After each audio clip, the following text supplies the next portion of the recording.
May I know of the current status of the investigation regarding the reported jail visit po? Nag-imbestiga po kami dyan dun sa visit na yan, and we have established that on 2 occasions, Vice President Sara Duterte visited the BJMP in Campagong Diwa, initially trying to visit Ramil Madriaga, but we were informed by Madriaga that ayaw niyang humarap.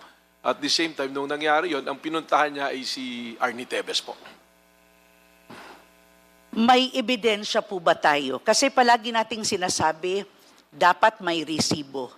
In fairness to the VP, we need to show to the public na hindi lang po ito gawa-gawa na statement na nag-visit siya, hindi lang ito sinisiraan siya, kaya sinasabi na she visited.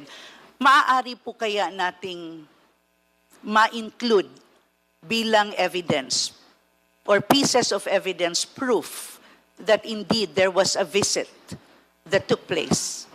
It was confirmed by the then jail warden po doon, and in fact the NBI are requesting for the CCTV even before, but we have reports na may official report po kami na nangyari yung pagbisita, and we are also nag-issue kami ng subpoena to get the logbook po ng mga bumisita rito.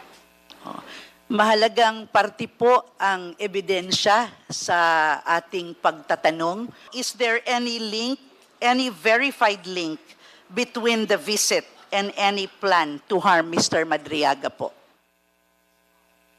There was a report of an attempt to harm Mr. Madriaga in one occasion, and nagpadala po kami ng mga investigating officers doon from NBI at na-establish po na meron talagang isang detained prisoner doon na bagong lipat pa lang ay nag-attempt na saktan po si Mr. Madriaga.